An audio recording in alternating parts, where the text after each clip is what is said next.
working moms. Hey, working dads. Hey, aspiring working parents. And allies of working parents. Are you in search of your pillow? Does it take you 24 hours just to get out the door in the morning? Are you the family ATM? Or the family Uber driver? Are you on a Zoom call for work while carpooling while also watching a practice? If so, welcome to our world, the Parents at Work podcast. I'm Lori. I'm Jason. We are married. And we have two wild and crazy redheaded boys. We're here to shine a light on the roller coaster ride that is working parenthood. I'm a healthcare lawyer and founder of a working parent community called Mindful Return. And I'm an executive coach with Ready, Set, Launch, LLC. I wrote a cool book called Relationships to Infinity. And I wrote a cool book called Back to Work After Baby. Hello, everyone, and welcome back to the Parents at Work podcast. Today, we are here to talk about a topic that I think without this topic, parental leave, we wouldn't have a Parents at Work podcast because there wouldn't be any parents. So we are super excited to have some guests with us today to talk about parental leave fill-ins. And Jason and I are going to get to the bottom of what exactly is a parental leave fill-in and how that whole thing works. But first, we're going to introduce you to our two amazing working parent guests today. Beth Wanner is the founder and CEO of MotherCover, a company helping organizations across the United States and Canada to ensure seamless coverage during parental leave through experienced interim and fractional talent, protecting both business continuity and careers. She's a former tech executive, and she launched MotherCover after her own experience of being terminated 8 months pregnant, and that exposed critical gaps in how workplaces support parents. She lives in the Canadian prairies. I want to hear more about that, Beth. With her husband, her 2.5-year-old daughter, and their pup. Welcome, Beth. We're so excited to have you. Thanks very much for having me. Absolutely. Over to you, Jason. My pleasure. So we have Kyle Robisch, a partner at Latitude, a flexible legal talent company that provides law firms and legal departments with top interim legal talent for things like leave coverage, backfill help, and overflow and surge support. Before Latitude, Kyle was a commercial litigation partner at Bradley, an associate at Venable, and a federal law clerk. He lives in Tampa with his wife, son Teddy, who's 5, and daughter Emmy, who's 3. Kyle, welcome to the Parents at Work podcast. I couldn't be more excited to be here. Awesome. Okay, so usually, Beth and Kyle, we kick off this conversation with a question for each of you just about your own personal working parent story. So, Beth, tell us your working parent story. How did we get to this place? Yeah, well, as you alluded to in my intro, 15 years in the tech space and marketing executive roles, eventually deciding to add growing a family to those demands. And it didn't go that smoothly for me, as I mentioned, or as you mentioned, that I got laid off right after finding out I was finally pregnant. We had gone through IVF and got a new VP of marketing job, told them I was pregnant, and I got fired at 8 months pregnant. And I mean, yeah. trauma, Beth. I did not have any of that on my bingo card, but it, as I say, kept me up at night along with a newborn now, thinking, why is parenthood and career still such a clash for a lot of women, but parents in general?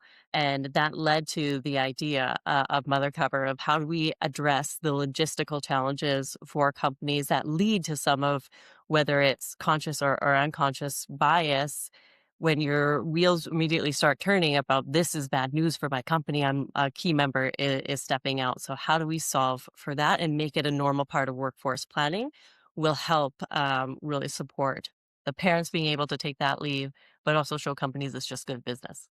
Yeah. I both admire and also relate to that, oh my gosh, this is a big problem and somebody's got to do something about it right now feeling. And I'm delighted that you acted on it. Kyle, over to you. How about your working parent story? Yeah, so man, I think mine are pretty interesting in the law firm world. I'd say interesting, but also standard. Interesting because of what I'm doing now. So I had my daughter, or excuse me, my son, my older child, when we moved to Tampa right before COVID. So I was this was June 2020 that my son was born, our first child. and we just moved to Tampa. I had just changed practices and I had just changed law firms, and I was 3 months into this job when we had Teddy, and it was still in the middle of COVID, and it was the early days when there were layoffs and salary cuts, not when everyone was like, "Oh, we're actually making more money because we can do more with less," right? Which of course came 6 months too late for me. So we had Teddy on Friday, and I was back at work on Monday. Now this was, I have to be clear, this is not Ay. the law firm's fault. In fact, the managing partner of my firm and the partner I work most closely with said, "Don't do that. That's a bad decision. We're not going to fire you. Take more time." And I said, "Thank you, but I don't want to be the guy that gets immediately laid off when things get bad," and they look pretty bad. So fast forward about 3 years later, now I'm a partner at Bradley. In fact, I made partner January 1st of, oh my gosh, it's so long ago, 2023. My daughter was born January 6th, 2023. So now I'm a brand new partner 6 days into the gig, and I have my daughter.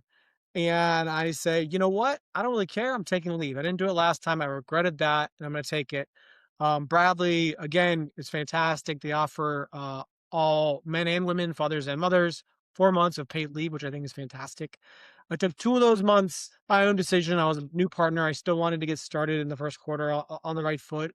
And the firm did a great job of standing by me. In fact, I got an email from a managing partner who saw my hours. He's like, "Why do you have hours? You should not have hours." Good Yeah, answer. Good exactly. answer. That Yeah. wasn't a good answer. It was a me problem, not them. But I felt bad for my colleagues who were covering for my leave and did not at that time get extra, help to do so. Because that's a lot of law firms don't do it that way. And so anyway, I feel like I've lived both versions, both extremes of this. And of course, I've covered for a lot of my colleagues' leave. And so that all led me here. Yeah. Kyle, let's stick with you for a moment. And I'm going to ask the same question of both of you, but what is your particular definition of parental leave fill-in talent? That's a good question. And I should have an elevator pitch for it. But the reason I hesitate a little bit is I think it looks different depending on the company, the organization. We have a lot of clients, we work with legal departments at companies, big and small, and law firms, big and small. We have companies and law firms, companies in particular, that will bring on folks full time, 40 hours a week, to cover for a leave. So that's a like for like replacement. Then you have companies and law firms who bring in folks for something less than that, but still want to get somebody in place. There's additional coverage. Um, I've seen both work pretty well, but the idea that you can kind of tie the coverage to the person that's leaving and the role that's being covered, um, I think is important. You can do it flexibly, and it works both ways. And sometimes you see people bring in multiple people for one person out, right? Depending on what that person's portfolio was. And I think the important thing is just bringing in someone when you can, because it helps your team that's doing the covering, and it helps give peace of mind, like you kind of hinted at, Lori, to the person who's out. It should have the leeway to check out and lean into their family. Yeah. I mean, you just said you felt bad for the people covering for you. Like it hindered your ability to take your full leave because there wasn't that coverage happening. Um, just to clarify, at Latitude, you provide legal talent specifically for parental leave, right? Not others types of That's roles. right. It's kind of great you have Beth and I here, because I think if you put us together, we'd have like a super leave company. Yeah, Beth can do yeah. almost anything, not almost anything else, but a lot of other things, right? From my own conversations with Beth about her awesome company. We specialize in legal. So that is mostly attorneys. It can also be legal operations and paralegals. But that's kind of Mhm. it. And that's where we like to be. That's our niche.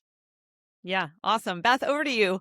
What's your definition of parental leave fill-in talent? Yeah, well, as Kyle said, this was the wonderful part about him and I being introduced and talking previous to this, is we covered different things. That for MotherCover, we step in for any type of kind of senior individual to or individual contributor up to a C-suite position across marketing, HR, finance, operations, anything that can be done remotely or at least in a hybrid environment other than something like legal. That's when I would send people over to talk to Kyle. So that's a great partnership to have. But how we define it as well is a lot different than, say, just taking on regular contract opportunities, stepping in for a vacancy. It's takes a lot more care and nuance to step in for somebody than to step into a vacancy. So you're taking into account transition planning, how the work actually gets covered, and as Kyle was talking about as well too, that flexibility really comes into play. Do you need full time? Or can fractional and we take on pieces of the really important critical work that needs to be carried forward? And then how do we think about re-onboarding as well too? So we think about it almost like a relay race where a baton is being handed to you and you're going to hand that baton back. So again, a lot different than just stepping into regular contract work. Yeah, awesome. Over to you, Jason. I'm gonna start with Beth, and I love this idea of a relay race. I used to coach elementary school track, so I'm seeing the baton going back from the other. I want to say I knew that, and that's why I used it. I wasn't a good track coach, but nonetheless, it was good to be. You were the motivator. You were not the technical running expert. You were the get the kids in the right mindset dude, and you're perfect for that, Jason. Yeah, I was the values coach. We would often kick off the practice with what are our values? How are we going to stay with our values? When you have 4th and 5th graders running around, they just wanted to hug each other the entire time. So we talked about space and kindness, and so that we could actually practice rather than them running into each other. But so Beth, in this relay race, you have all these different types of roles that you filled. So where do you source your talent? Where do these magical people come from? These magical people come from typically have experienced layoffs themselves and have found themselves in contract and fractional work. And for some individuals, that is a bridge back to full-time work. For others, the ones particularly that we work with, whether they stumbled into it out of circumstance, have decided that they really enjoy building a portfolio career. A lot of them are parents themselves, though that's not a requirement for us. But not only do we look for skill and experience, you have to have a minimum of 10 plus years as a professional to be a part of what we call our lead partner roster. But the other thing that we look for is empathy and emotional intelligence, because again, you're stepping in for somebody. This is low ego work. It's not about what stars are you adding to your resume anymore. It's really about doing this in service of somebody else's strategy, professional reputation. How do you carry that forward, as I say, in that relay race, knowing that you're going to hand it back? And it's not about now having that career pause. It's continuing that race and handing that baton back to them further down the track as if they were still in seat. So again, that takes a certain balance of that skill and empathy. So a lot of our lead partners have come to us because they have heard about us and are really aligned to our mission. So maybe again, if they're a parent, they maybe didn't have such a great parental leave themselves and they want to provide better for those who come after them. Or they did have a great experience and recognize how rare that is and want to have more of that out in the world. So it's all been through word of mouth or referrals from others. So we don't post anything publicly. We're not a search firm or a recruitment firm. This really is about building our bench of individuals who are specialized in stepping in for someone. They say birds of a feather flock together. I love how you're talking about empathy and emotional intelligence as a core value of your organization. And what better group of people than parents to have those values. So I love how you're leaning into those values as you source different types of people. That's incredible. Kyle, what's been Latitude's approach in sourcing its talent? How do you think about that? How does the organization think about that? It won't surprise you. A lot of what we do echoes almost perfectly what Beth was saying, right? You're looking for team players, people who have high EQ, and who have low ego, who step in and say, hey, I know I'm not the general counsel in this particular role. Maybe I've been the general counsel before, but this is a different role, a different type of thing that I'm being asked to do. And I'm okay just stepping in, adding value, being strategic and thoughtful, but knowing where I fit into the grand scheme of what I'm stepping into. That's really high on our sort of sourcing checklist when we're looking at people for opportunities, whether it's leave coverage or something else. That's universal in what we do. For us, we have a mix of people who, as Beth said, are using fractional work or leave coverage work or backfill work as a bridge to permanent engagement work or permanent employment work.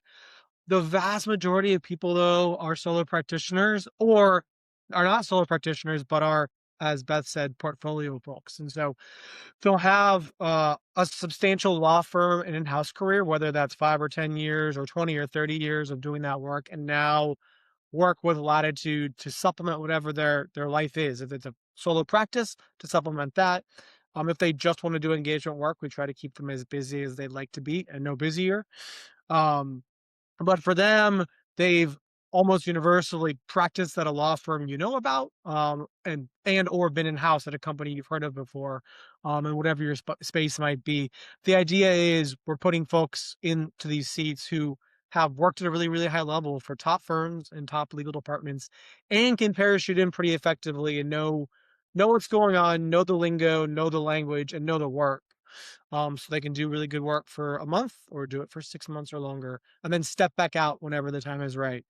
There are folks who come to us because they prefer that type of work and or it's best for their life. So we've also got folks who come to us and say, hey, I was working at an AMLAW 25 law firm, or I was working in a Fortune 500 company, and my mom got sick, and I needed to be the primary caregiver.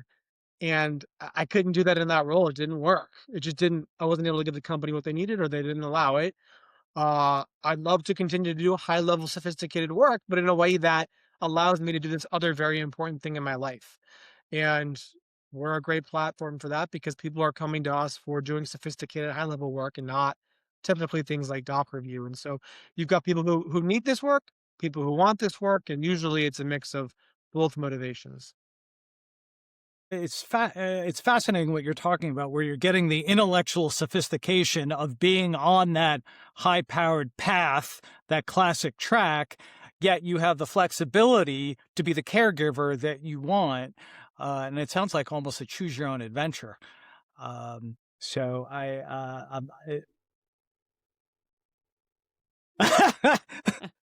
I grew up with Mad Libs. I love choose your own adventure.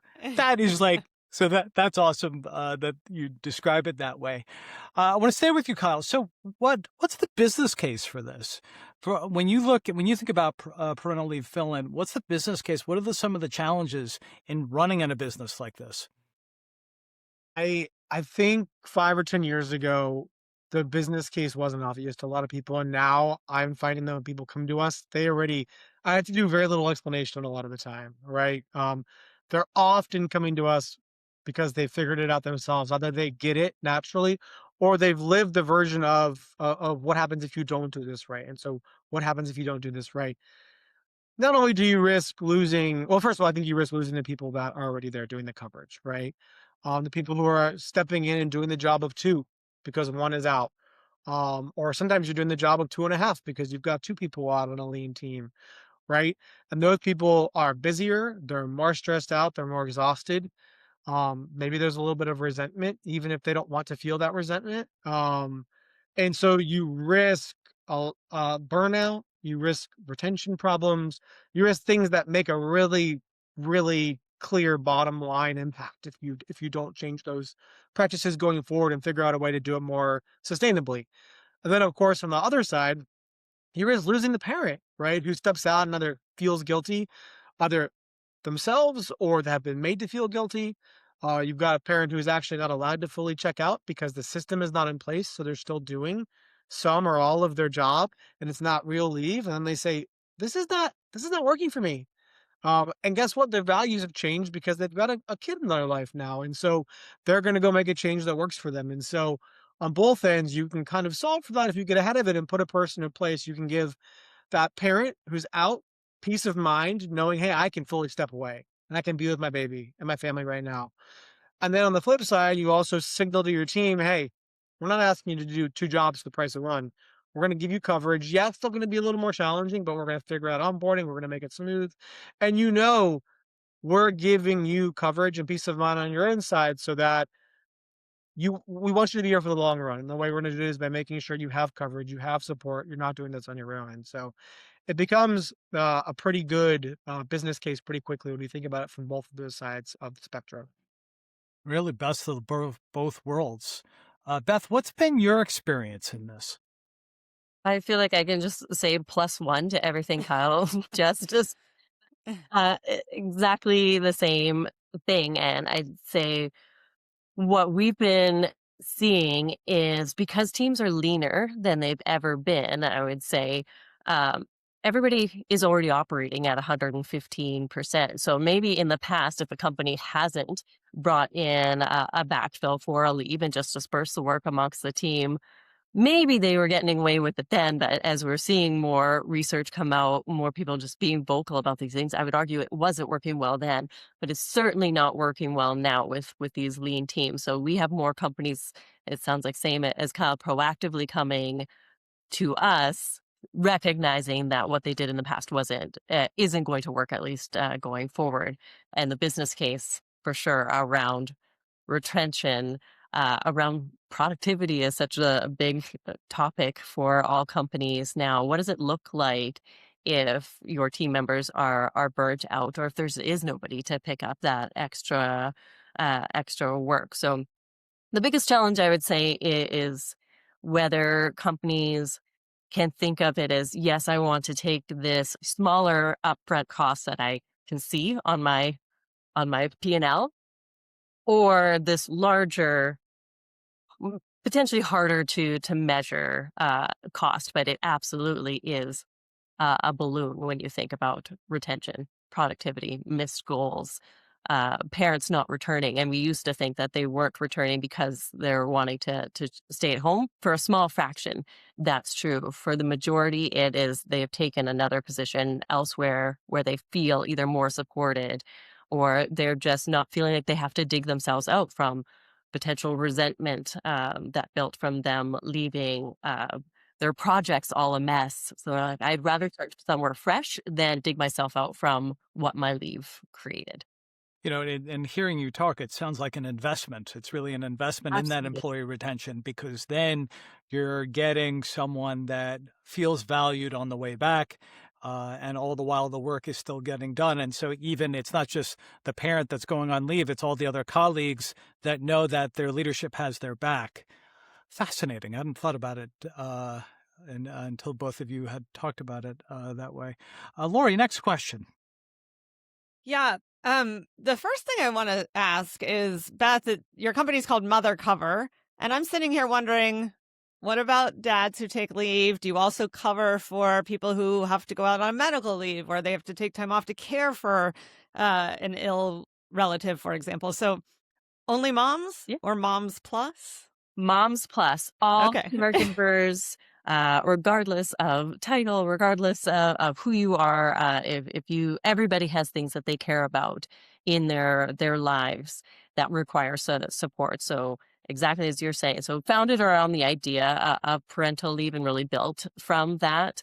But any type of temporary absence. So whether, as we're talking about caregivers, so we're the sandwich generation, if we're caring for aging parents, medical leave, mental health, even happier things like sabbaticals, being Mm. able to take time away. Like I said, everybody has things that they care about, and we shouldn't have to decide whether we're going to care for ourselves or our loved ones and sacrifice our career. It shouldn't be something that we have to make an and or discussion. Awesome. And Kyle, is the answer the same for you?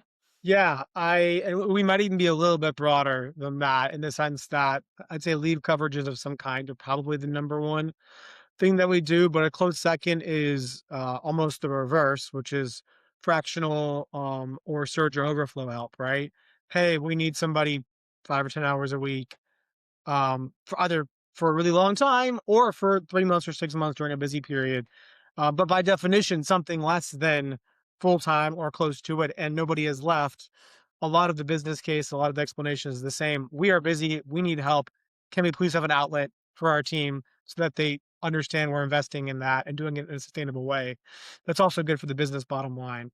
But then we also do special projects of a legal nature typically, right? And so we do backfill support. Someone's left. You need to get someone in place for 3 months while you Mm. are looking for that perfect hire in a particular geography or with a particular niche or expertise that's hard to find.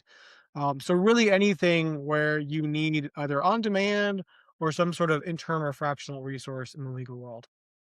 Hmm. Awesome. Um, so we've talked about the business case for the company, and you've alluded to what is in it for the parent. But can you each both talk a little bit more about the benefit that the parent gets from this fill-in? And I'll just add to that so you can sort of put it all in one answer.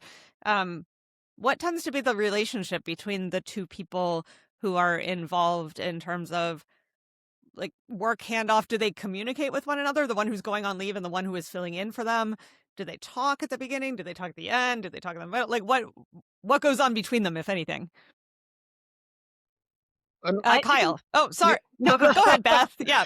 I'm happy. Beth, Ah, go I'm for it. happy to start. My Canadian just came out. No, you go. Love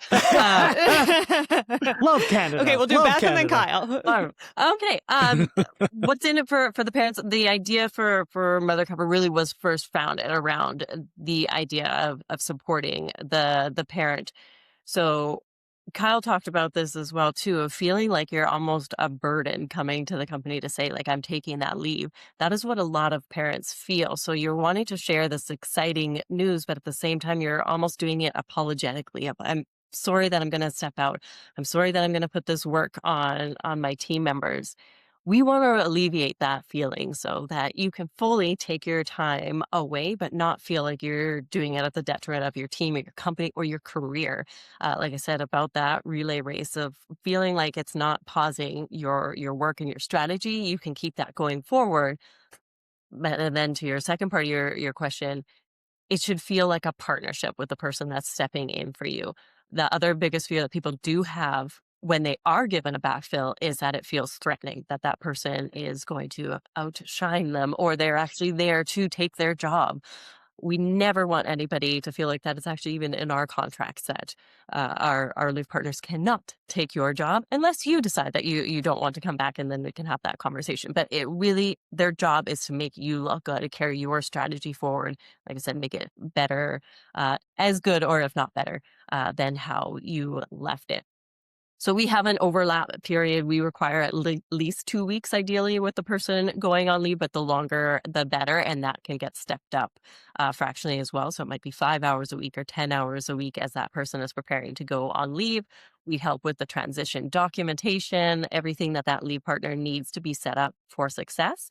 And then during the leave itself, we talk with the parent about what communication they would like. Would they like monthly updates from their lead partner, either in an email or a phone call?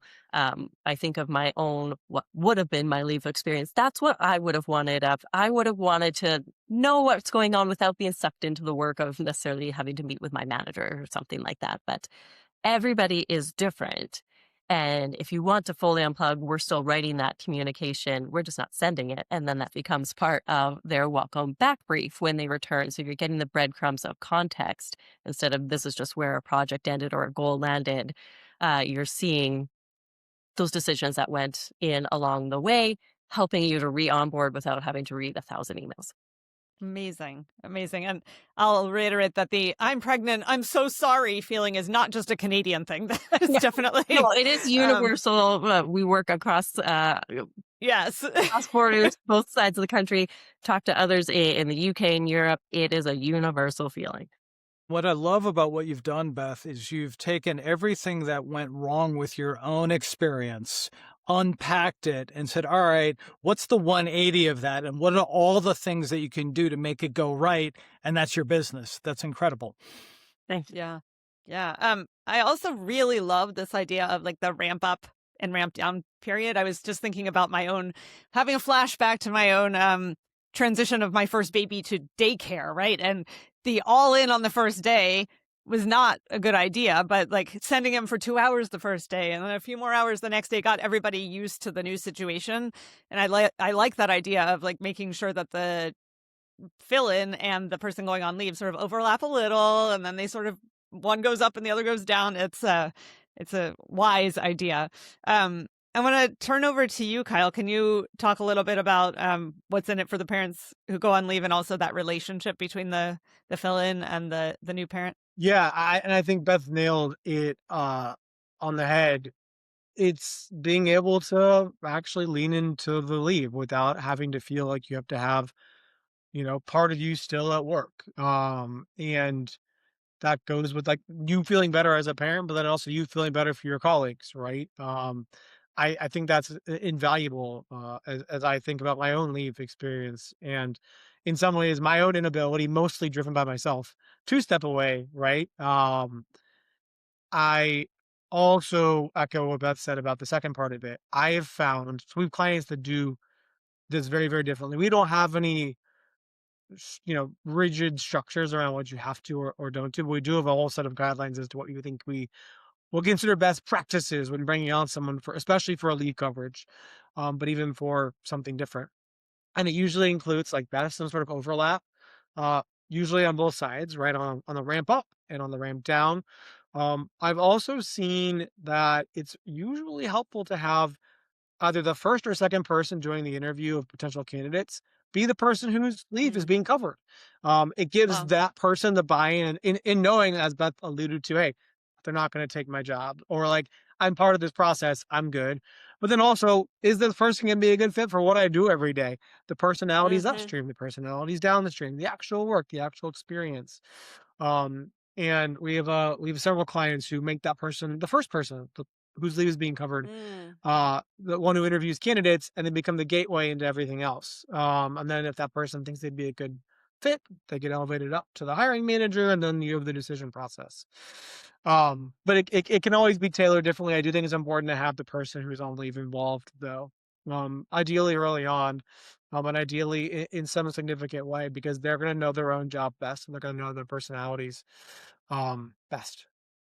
Yeah, I love that so much. I hadn't really thought about their engagement in selecting the individual, but I feel like the company is showing that they really honor the new parent by allowing them to have some of that input and engagement in the process. I love that. Yeah, Beth, and is it it can. similar? We had a scenario at the end of last year where a big energy drink company you've heard of before, it's all over TVs and other places, had somebody come in for a 6-month leave coverage for a senior attorney on the team. And the first person to do the interview was the person whose leave was being covered. Then the general counsel of the company did the next interview. Both said, great, let's bring the person on. 6 months turned into 8 months, but not because the person's leave was extended, but because the person whose leave was doing the covering had become so important over 6 months that they needed some additional time to hand off that person. And then in addition, they picked up their own workflows that hadn't existed before, right? That they wanted to be done.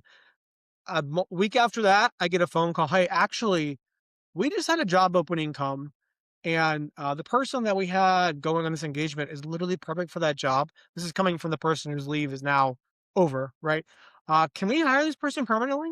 Like, of course you can. This is amazing. It's a win for us. It's a win for the attorney. It's a win for you and your legal department. But that I think that process gets facilitated because you do it right on the front end, right? You get Hmm. buy-in from the person whose leave is being covered. There's no threat there.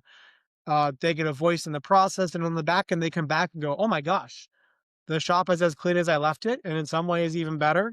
Oh, and I have an opportunity now to be additive in what we're doing. This is great." So Hmm. it can look a lot of different ways. Amazing. Beth, do you have anything you want to add to the conversation around engagement of the person going on leave? Yeah, I was going to say ours is similar again of um, sometimes it's even entirely driven by the parent. It could be the parent that finds us and brings us forward to the Sure. company. We almost always have them very much involved because they're the closest ones to the work. And especially when we talk then about potentially approaching it from a fractional perspective, they know what the key pieces of their Hmm. work are, what could be dispersed, what maybe could be paused, but absolutely what's mission critical. On the flip side, though, we have had engagements, and this is my plug, I would say, for why you want to work with firms that are specialized in interim or parental leave, because we learn from each one and refine our processes. But we've had where the manager was not involved it was just driven by the parent, but then it's the manager that we work with, or that the lead partner is going to work with when they come on board. And they were not fully aware necessarily of how the work had been parsed out. All the transition documents were done with the person who's on leave now. So we've learned that we need to bring in all the stakeholders involved, what the communication looks like to the rest of the team. Again, particularly if it's fractional and they haven't worked with somebody fractionally before, if this isn't a one-to-one replacement of how you worked with the person going on leave, here's what's going to be a little bit different. Here are the SLAs around communication if they're not full-time and all those sort of things. So we build up the structures and the support and the best practices. So we're making sure that we're setting up everybody for success, the parent on leave, the manager that's managing the team while they're out, and then obviously all the stakeholders that work with that individual. Yeah, it makes sense. You'd have to have the engagement of the manager as well. Yeah. Over to you, Jason, as we wrap up our conversation here. I mean, I've learned a ton in this conversation, and as we're talking about learnings, I'd be curious for each of you. We'll start with Beth. What's the one thing you learned in becoming a parent? What did parenthood teach you?